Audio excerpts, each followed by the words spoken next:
أعوذ بالله من الشيطان الرجيم.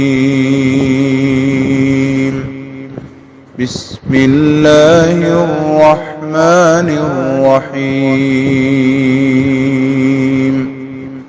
السلام علیکم ورحمۃ اللہ وبرکاتہ۔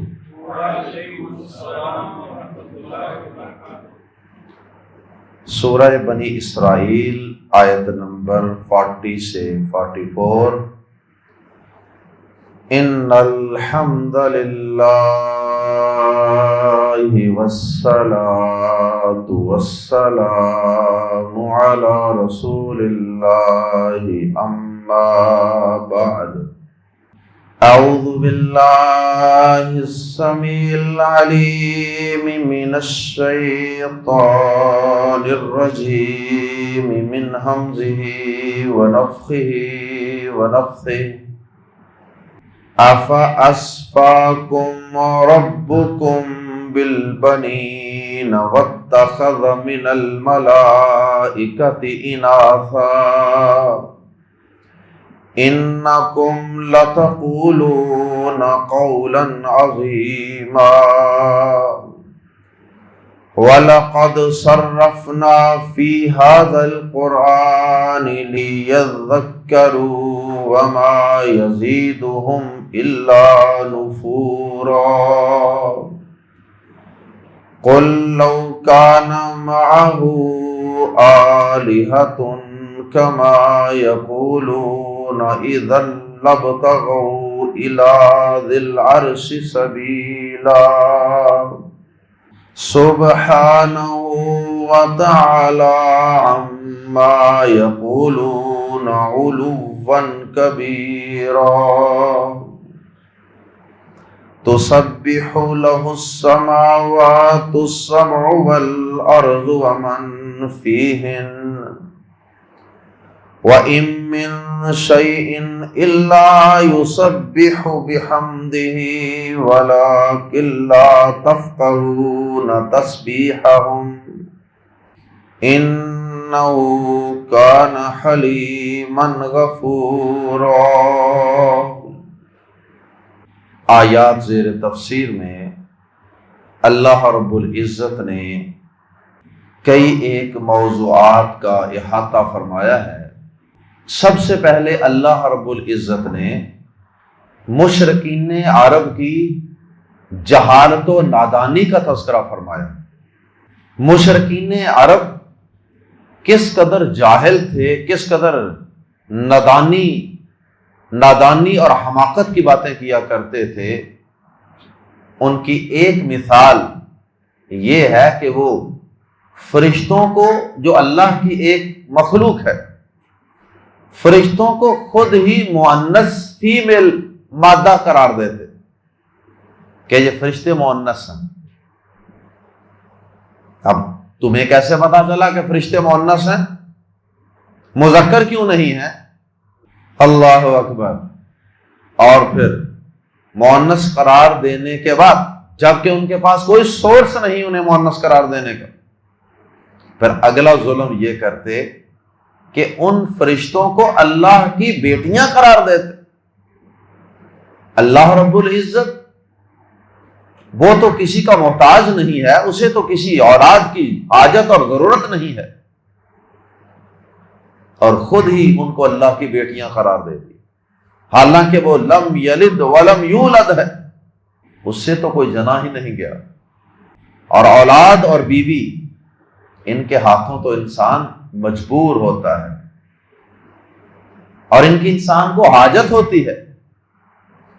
اور پھر اس میں ان کی تیسری حماقت اور بے وقوفی یہ چھپی ہے کہ اللہ رب العزت کے لیے تو بیٹیاں پسند کر رہے ہیں اور اپنے لیے بیٹے پسند کرتے ہیں، خود تو بیٹیوں سے نفرت کرتے ہیں، خود تو بیٹوں کو پسند کرتے ہیں، اور اللہ رب العزت کے لیے جب وہ اولاد مقرر کر رہے ہیں، اللہ کو صاحب اولاد قرار دے رہے ہیں، حالانکہ وہ صاحب اولاد ہے ہی نہیں، لیکن اگر ایک ظلم کر ہی رہے ہو تو کم از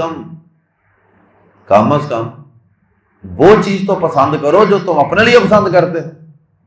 تو یہ اللہ رب العزت نے ان کی بے وقوفی پر ایک طنز بھی کی ہے کہ دیکھو، خود تو بیٹی پیدا ہو تو منہ لٹک جاتا ہے، چہرہ سارا دن سیاہ رہتا ہے، اور کبھی تو اس حد تک بیٹیوں سے نفرت کرتے ہو کہ انہیں زندہ درگور بھی کر دیتے ہو۔ اللہ اکبر۔ آئیے قرآن مجید کے الفاظ میں پڑھتے ہیں، اور یہ مضمون اس سے قبل ہم سورہ نحل میں آیت نمبر 57 58 میں پڑھ چکے، اور بھی قرآن مجید کے اندر بہت سے مقامات ہیں جہاں یہ موضوع بیان کیا گیا ہے۔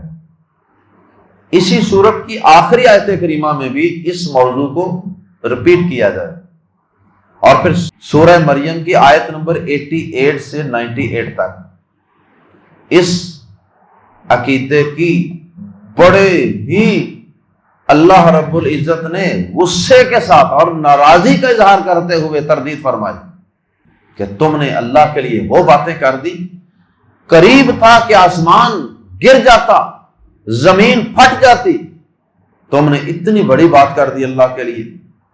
آئیے قرآن مجید کے الفاظ میں پڑھتے ہیں۔ کیا فا، پھر آفا، آفا تو کیا، آ اور فا جب عربی زبان میں اکٹھے آتے ہیں تو فا کا ترجمہ اردو میں پہلے ہوتا ہے اور آ کا بعد میں، ہر زبان کی اپنی ترتیب ہے۔ آفا تو کیا، اسفا تم نے چن لیا، آفا تو کیا، اسفا چن لیا، کم تمہیں، اور ربکم تمہارے رب نے، پھر کیا تمہارے رب نے چن لیا، کم تمہیں، بالبنین بھی ساتھ، البنین بیٹے، بالبنین بیٹوں کے ساتھ، یعنی تمہارے رب نے تمہیں تو بیٹے دیے، یعنی تم تو اپنے لیے رب سے بیٹے چاہتے ہو، واتخذ اور بنا لی ہیں، من الملائکتی فرشتوں سے، اناثن مؤنث بیٹیاں، تو کیا تمہارے رب نے تمہارے لیے تو بیٹے مقرر کر دیے، تمہیں تو بیٹوں کے لیے چن لیا، اور خود فرشتوں میں سے بیٹیاں بنا لی ہیں۔ کتنی حماقت اور کتنی بے وقوفی کی بات کرتے ہو۔ انکم بے شک تم، لم زبر لا، یقیناً، تقولون کہہ رہے ہو، انکم لتقولون بے شک تم یقیناً کہہ رہے ہو، قولاً بات، عظیما بہت بڑی، قولاً نکرہ ہے دو زبروں کی وجہ سے، تنوین کی وجہ سے، اس لیے ہم ترجمہ کر سکتے ہیں ایک بات، عظیما بہت بڑی، بڑی سے مراد ہے برا ہونے کے لحاظ سے بڑی، یعنی اس بات کے اندر بہت بڑی برائی ہے کہ تم اس بات کے متعلق سوچتے ہی نہیں ہو کہ وہ تم بات کتنی غلط کہہ رہے، بہت ہی بڑی بات کہہ رہے ہو، تم اسے معمولی بات خیال کر، تمہیں پتہ ہی نہیں ہے کہ یہ کتنا غلط جملہ، کتنا گندا اور غلط عقیدہ ہے تمہارا۔ اللہ اکبر۔ اس کے بعد اگلی آیت کریمہ میں اللہ رب العزت نے ایک اور حقیقت بیان فرمائی ہے، اور وہ حقیقت قرآن مجید کے ایک وصف اور ایک خوبی کی شکل میں بیان ہوئی۔ وہ اس طرح کہ اللہ رب العزت فرماتے ہیں کہ ہم نے اس قرآن مجید میں مختلف باتوں کو، ہدایت کی باتوں کو، رشد و ہدایت کی باتوں کو انداز بدل بدل کے بیان کیا تاکہ انسان سمجھ جائے، تکرار، ریپیٹیشن ہے، تاکہ تم نصیحت حاصل کر جاؤ، شاید تمہیں کوئی انداز ہی اپیل کر جائے، کوئی انداز ہی تمہیں اچھا لگ جائے، اور کوئی سٹائل ہی تمہارے دل میں اتر جائے۔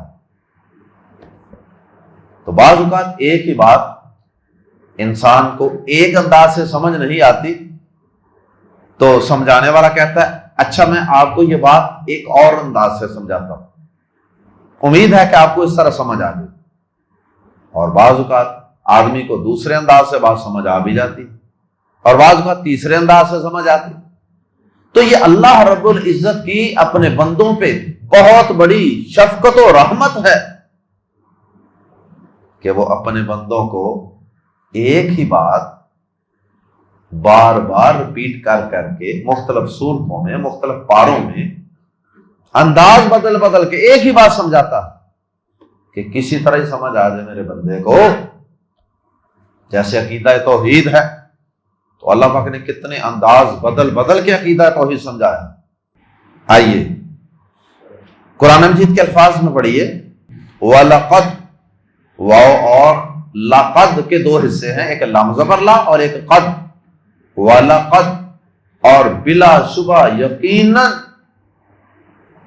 صرفنا، ہم نے پھیر پھیر کر بیان کیا ہے، ڈائیورسیفائڈ، پھیر پھیر کر بیان کیا ہے، لی تاکہ، فی میں ہادل قرآن، اس قرآن، اور بلا شبہ یقیناً ہم نے اس قرآن میں پھیر پھیر کر بیان کیا ہے۔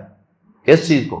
نصیحت کی باتوں کو، ہدایت کی باتوں کو، یقین کی باتوں کو، لی تاکہ، مقصد کیا تھا؟ مقصد کوئی قرآن کو لمبا کرنا نہیں تھا، لی تاکہ یذکروا، وہ نصیحت حاصل کریں، تاکہ ان کے لیے ایک ریمائنڈر ہو، یاد دہانی، کبھی پہلے پارے میں، کبھی دوسرے پارے میں، کبھی 7ویں پارے میں، کبھی سورۃ البقرہ میں، کبھی ایک بات جو سورۃ البقرہ میں آئی، پھر وہ سورہ آل عمران میں، پھر وہ سورہ نحل میں، پھر وہ سورہ بنی اسرائیل میں۔ اس سے ایک تو سبق بار بار یاد ہوتا ہے، اور بات دل میں بیٹھ جاتی ہے، ایبزارب ہو جاتی ہے، اور دوسرا فائدہ یہ ہوتا ہے کہ انسان کو بات انداز بدلنے سے سمجھ آ جاتی ہے، بعض وقت موقع بدلنے سے بھی بات سمجھ آ جاتی ہے۔ کہ آدمی نے ایک مہینے میں، کوئی ایک مہینہ تھا، فرض کریں کہ وہ محرم کا مہینہ تھا، محرم کے مہینے میں قرآن مجید کی کوئی سورت پڑھی، اس میں کوئی بات، کوئی نصیحت پڑھی، لیکن اس وقت سمجھ نہیں آئی۔ ہو سکتا ہے کہ وہ جا کر 6 مہینے بعد اسی مضمون کو کسی اور صورت میں پڑھے، اس وقت اس کی طبیعت، اس کی صحت اور اس وقت اس کی مینٹل سچویشن وہ ڈیفرنٹ ہو، بات سمجھ آ جائے۔ وَلَقَدْ صَرَّفْنَا فِي هَذَا الْقُرْآنَ فِي هَذَا الْقُرْآنِ لِيَذَّكَّرُوا، تاکہ وہ نصیحت حاصل کریں۔ اس ایک لفظ نے بھی بتا دیا کہ قرآن مجید کے نزول کا بنیادی مقصد وہ نصیحت و ہدایت ہے، نصیحت و ہدایت، بنیادی مقصد اجر و ثواب کا حصول نہیں ہے، بنیادی مقصد اس کو پڑھ کر دکان اور کاروبار میں برکت حاصل کرنا نہیں ہے، بلکہ اس کو پڑھ کر، سمجھ کر، اس سے ہدایت لے کر اس صحیح رستے کا انتخاب کر کے برکت لینا ہے۔ یہ ہے اصل برکت، اس سے عمل سے آتی ہے صحیح معنوں میں برکت۔ تو نصیحت حاصل کرو۔ اب ایمانداری سے بتائیے، ذرا اپنے آپ سے پوچھئے کہ اگر قرآن مجید کو سمجھ کے نہیں پڑھیں گے تو کیا ہم اس قرآن سے نصیحت حاصل کر سکیں؟ یا صرف پڑھتے جائیں گے اور ثواب حاصل کرتے جائیں گے، ثواب مل جائے گا لیکن نصیحت نہیں ملے۔ یہی وجہ ہے کہ آج کتنے مسلمان ہیں جو قرآن مجید کی باقاعدگی سے تلاوت کرتے ہیں اور نمازوں کے اندر بھی پڑھتے ہیں، کتنے حافظ قرآن مجید کے تیار ہو رہے ہیں، جگہ جگہ، گلی گلی، نگر نگر حفظ القرآن کے ادارے بن چکے، کتنے حافظ ہمیں نظر آتے ہیں، لیکن ان میں سے دین پر چلنے والے حافظ بہت کم ہوتے ہیں، کیونکہ ان بیچاروں نے قرآن کو سمجھ کے تھوڑا پڑھا ہے، انہوں تو رٹا لگایا ہے۔ تو نصیحت حاصل کرنے کا کام تو تب ہوتا اگر سمجھ کے پڑھو۔ اللہ ہمیں سمجھ کر پڑھنے کی توفیق عطا فرمائے اور پھر اس سے نصیحت حاصل کرنے کی بھی توفیق عطا فرمائے۔ اور یہاں پہ میں اور آپ سیلف اسیسمنٹ بھی کر لیں، سیلف اکاؤنٹیبلٹی بھی کر لیں کہ کیا ہم سال ہر سال سے قرآن مجید پڑھنے کے بعد کیا اس سے کوئی نصیحت بھی حاصل کر رہے ہیں، یا سبق ہی یاد کرتے ہیں، یا ترجمہ ہی پڑھتے ہیں؟ اگر تو اس سے کچھ نصیحت حاصل ہو رہی ہے، میرے ایمان میں اضافہ ہو رہا ہے، میرے یقین اور اللہ پر توکل میں اضافہ ہو رہا ہے، اللہ سے ملاقات کا یقین پہلے سے پختہ ہو رہا ہے، اور دنیا سے آخرت کی تیاری کی فکر میں اضافہ ہو رہا ہے، اور میرا عقیدہ درست ہو رہا ہے، میرے اعمال درست ہو رہے ہیں، میرے معاملات درست ہو رہے ہیں، تو پھر سمجھ جائیے کہ ہم اس قرآن مجید کو اگر سمجھ کے پڑھ رہے ہیں تو الحمدللہ الحمدللہ، مبارک ہو، پھر آپ نصیحت حاصل کر رہے ہیں۔ لیکن اگر ایسا نہیں ہے تو پھر خطرے کی گھنٹی ہے، قرآن پڑھا بھی جا رہا ہے اور نصیحت حاصل بھی نہیں کی جا رہی ہے، اس کا مطلب ہے قرآن کے نزول کا مقصد پورا نہیں ہو رہا۔ اللہ اکبر۔ اللہ پاک فرماتے ہیں کہ ہم نے تو اس قرآن میں انداز بدل بدل کے باتوں کو رپیٹ کیا تاکہ وہ نصیحت حاصل کریں، لیکن نصیحت تو اسے ملے نا جو قرآن کو سنے، قرآن پہ غور کرے، قرآن کو سمجھے، قرآن کو اپنے دل میں اترنے کی اجازت دے، حصول ہدایت کی نیت سے پڑھے سنیں۔ لیکن یہ قرآن کے دشمن، یہ باغی نافرمان لوگ، یہ تو قرآن نبی صلی اللہ علیہ وسلم کی زبان سے سنتے ہیں تو یہ قرآن سے ایسے دور بھاگتے ہیں جیسے کوئی گدھا بدک کے دور بھاگتا ہے۔ یہ بدکتے ہیں، یہ بھاگتے ہیں دور، جیسے نفرت کا اظہار کر رہے ہیں۔ اب جو شخص اتنا نفرت کا اظہار کرے گا، بدکے گا، بھاگے گا، راہ فرار اختیار کرے گا قرآن سے، قرآن سنانے والے پیچھے پیچھے اور قرآن سننے سمجھنے والے آگے آگے بھاگ رہے، تو پھر اس قرآن سے ہدایت کیا ملے؟ فرمایا وما یزید، قرآن کا مقصد تو نصیحت تھی، ہدایت تھی، لیکن یہاں کام الٹ ہوا پڑا ہے۔ فرمایا وما، اور نہیں، ما کے بعد جملے میں اللہ آ جائے تو ما کا یقینی طور پہ معنی ہوتا ہے نہیں، وما یزید، اور نہیں زیادہ کرتا ہم انہیں، کون زیادہ نہیں کرتا؟ قرآن، اور وہ زیادہ نہیں کرتا ہم انہیں الا مگر، یا سوائے نفورا، نفرت کے، بدکنے کے، فرار کے، بھاگنے کے۔ قرآن انہیں ہدایت میں زیادہ نہیں کرتا، تقوی پرہیزگاری میں، ایمان میں زیادہ نہیں کرتا، بلکہ بدکنے میں زیادہ کرتا ہے۔ جتنا قرآن زیادہ پڑھتے چلے جاؤ اتنا ہی وہ بدکتے جاتے، بھاگتے جاتے۔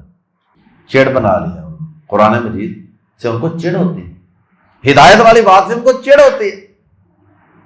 اللہ مجھے معاف فرمائے، اللہ ہمیں معاف فرمائے، مجھے اور میری ٹیم کو معاف فرمائے، مردوں میں بھی اور عورتوں میں بھی جو میرے معاون و مددگار ہیں، جو آپ لوگوں کو بار بار تنگ کرتے ہیں، کالیں کرتے ہیں، رابطے کرتے ہیں، منتیں کرتے ہیں، ترلے کرتے ہیں، سماجتیں کرتے ہیں، آ جاؤ قرآن سیکھ لو، قرآن پڑھ لو، قرآن سمجھ لو، اس سے نصیحت حاصل کر لو، بڑے فائدے کی بات ہے، بڑی چنگی چیز ہے۔ لیکن آپ کی بات نہیں کر رہا، کچھ لوگ واقعی یقین کریں، یہ تو بات کافروں کی وجہ سے ہو رہی ہے، لیکن سچی بات ہے کہ کئی مسلمان بھی ایسے لگتا ہے قرآن سے بدعت کریں، کیونکہ ہم فیس کرتے ہیں لوگوں کے رد عمل کو، بڑی تکلیف ہوتی ہے۔ اللہ اکبر۔ اس کے بعد اللہ رب العزت نے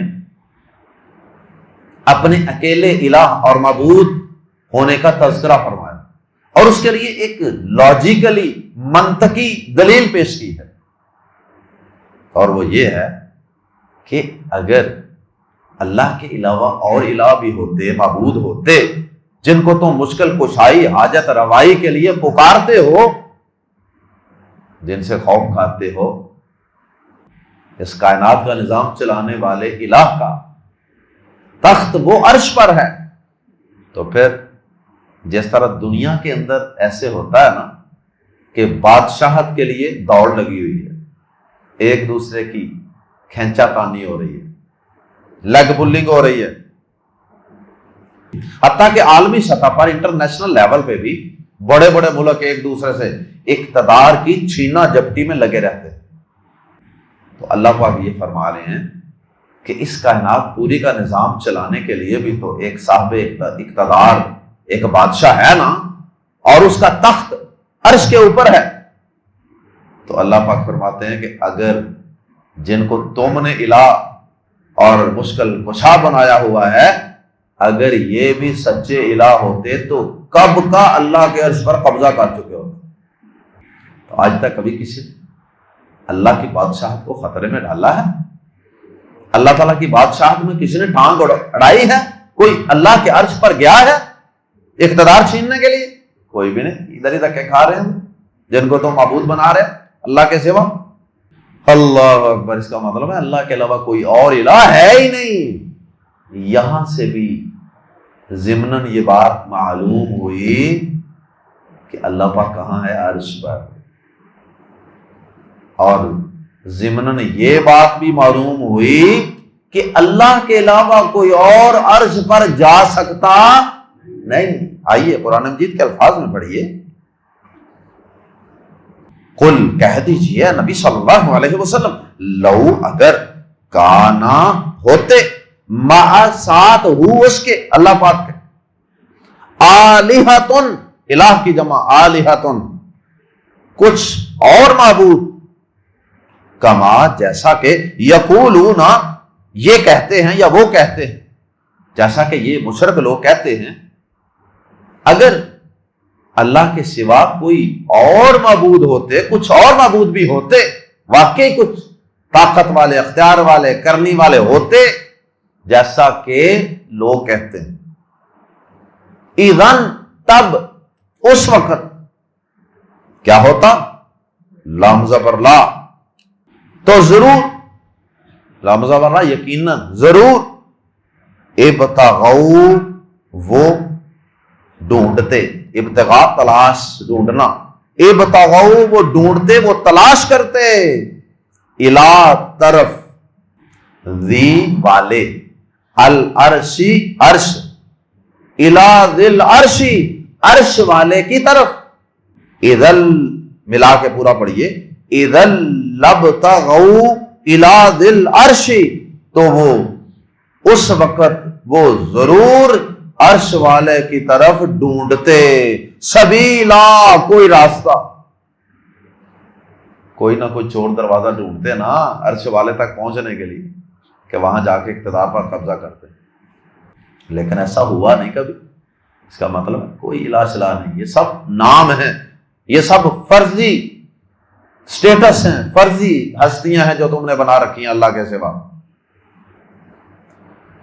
سبحانہ، پاک ہے وہ، سبحان کا لفظی معنی پاکی، پریز، تعریف، سبحانہ اس کی پاکی، جیسے سبحان اللہ ایسے سبحانہ، پاک ہے وہ، وتعالی، اور بلند و بالا۔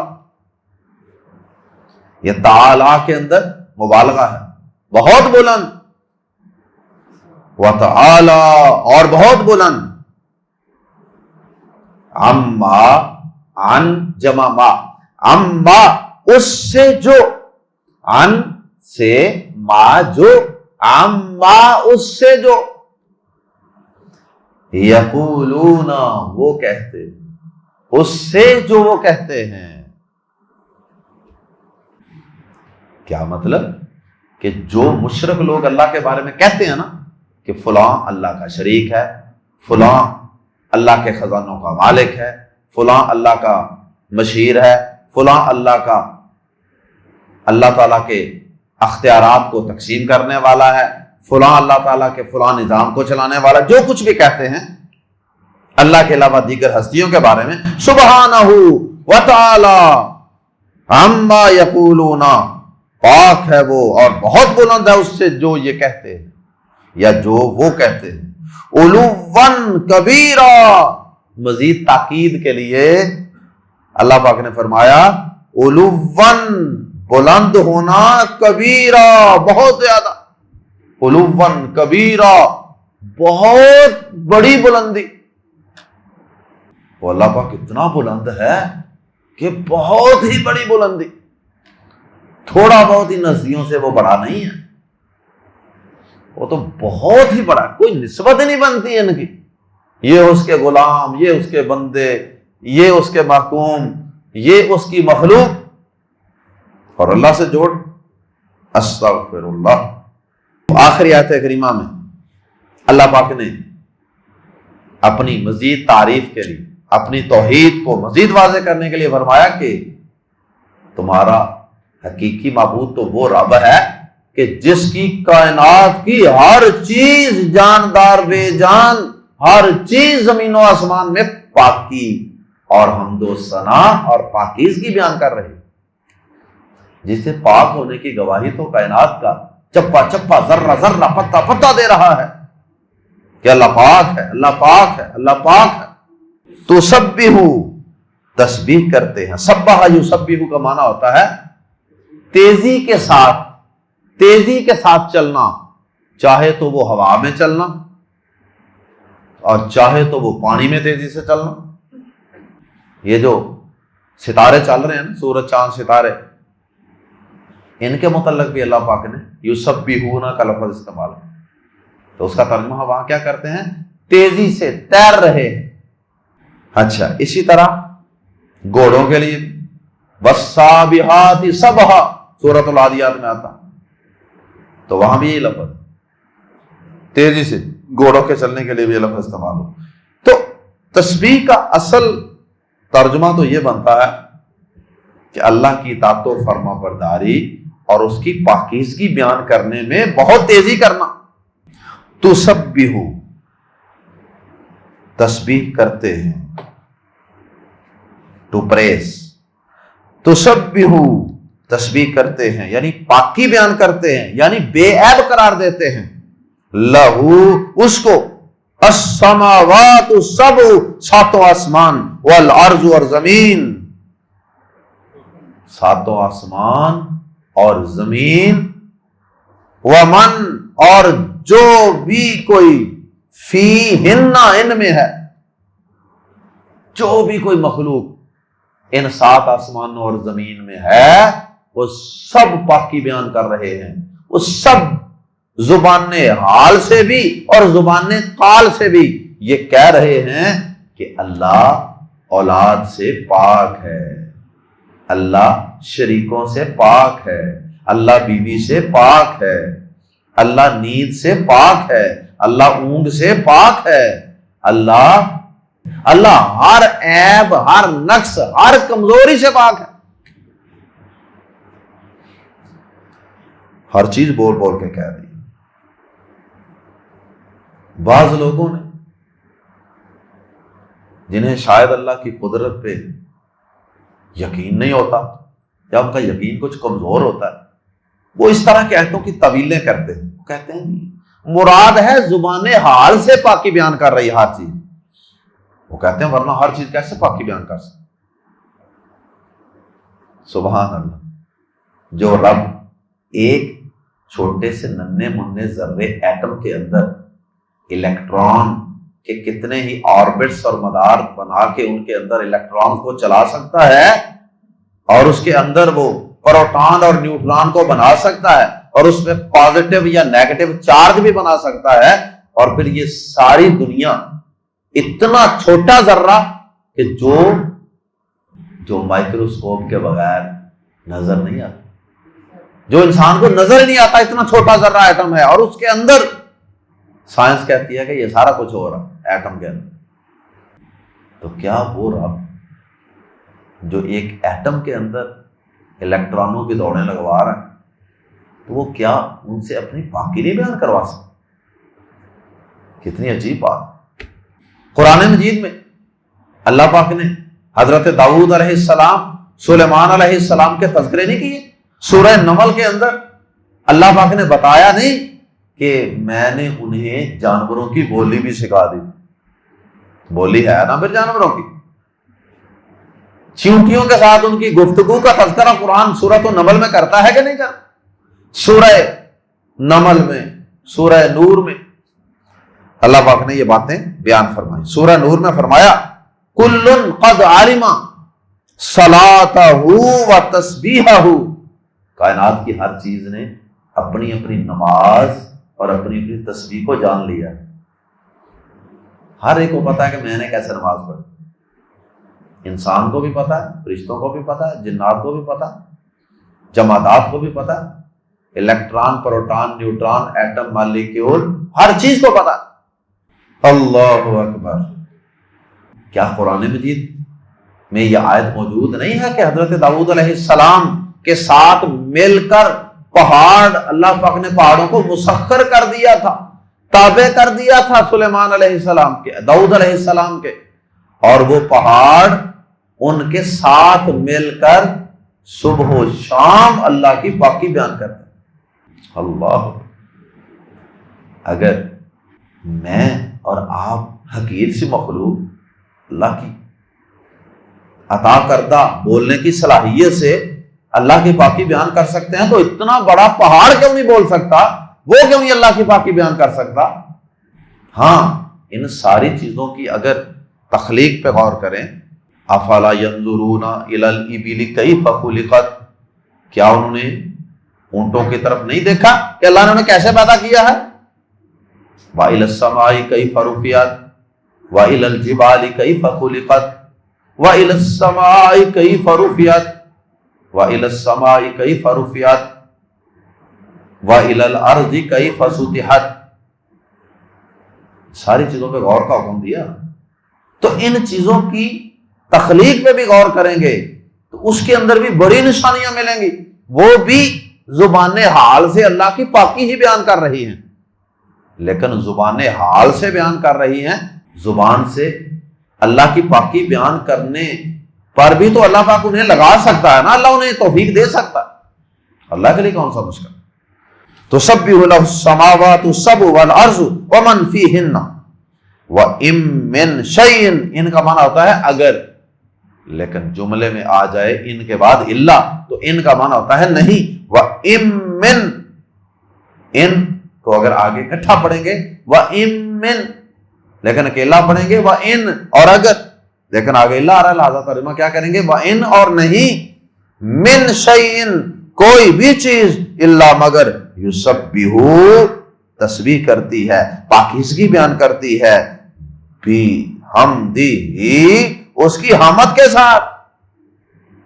کوئی چیز بھی ایسی نہیں جو اللہ کی حمد و ثنا کے ترانے گا کر اس کی پاکیاں نہ بیان کرتی۔ ولیکن اور لیکن، لا تفقہون نہیں تم سمجھتے، تسبیحہم ان کی تسبیح، تم ان کی تسبیح کو نہیں سمجھ، تمہارے کانوں میں اللہ نے یہ صلاحیت نہیں کی کہ تم ان کی فریکوینسی کو ٹرانسلیٹ کر سکو۔ انہو بے شک وہ، کانا ہمیشہ سے ہے، حلیما بے حد بردبار،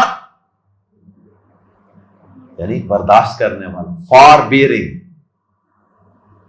تم نافرمانیاں کرتے ہو، شرک کرتے ہو، اس کا کھاتے ہو، اس کا پیتے ہو، اس کی آکسیجن استعمال کرتے ہو، اس کی نعمتیں بے انتہا کھاتے ہو، اور پھر بھی تم اللہ پاک کے ساتھ شرک کرتے، اوروں کو اللہ کے برابر قرار دیتے ہو، بلکہ کئیوں کو تو اللہ سے بھی بڑھا کے اونچا لے جاتے ہو۔